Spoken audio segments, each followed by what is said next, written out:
The Polar Bear Expedition and US troops in Russia.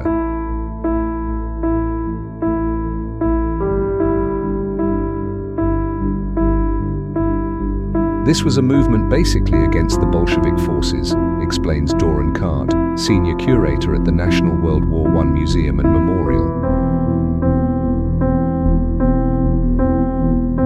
But we couldn't openly say, this is for fighting the Bolsheviks, as that would imply we were now against our former ally in the war.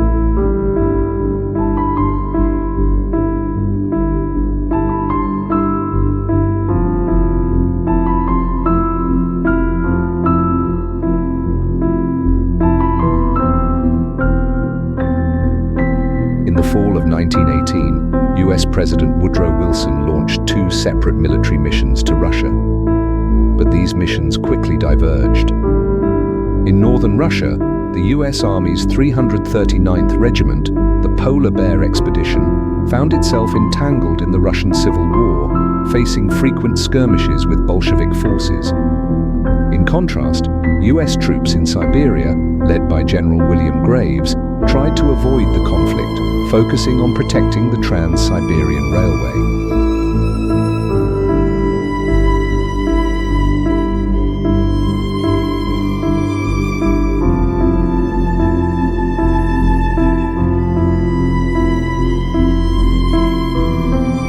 Polar bears, mostly soldiers from Michigan who could handle the harsh conditions, landed in Archangel, just below the Arctic Circle.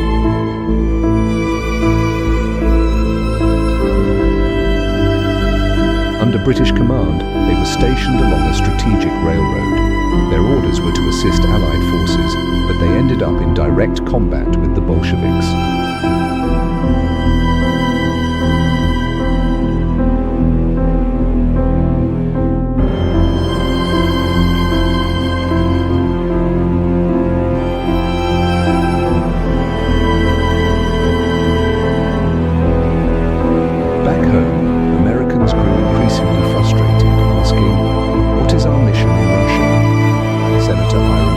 Questioned the ambiguous policy, while soldiers on the ground felt abandoned, confused about why they were still fighting.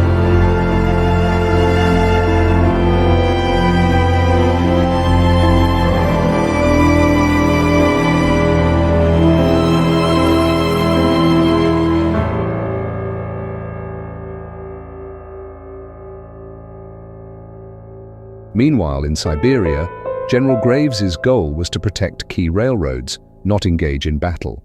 However, Japanese and White Russian forces were carrying out brutal acts under the guise of fighting Bolsheviks.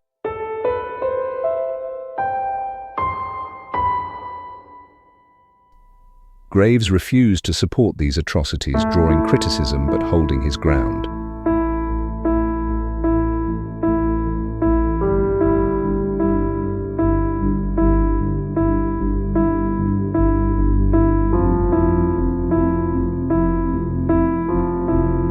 By 1920, with the Russian Civil War nearly over, Wilson finally withdrew US forces.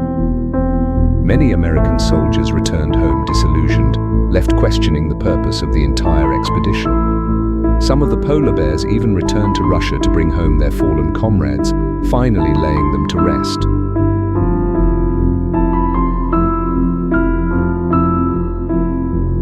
Today, historians look back on this intervention as a cautionary tale, a reminder of the cost of unclear foreign policy.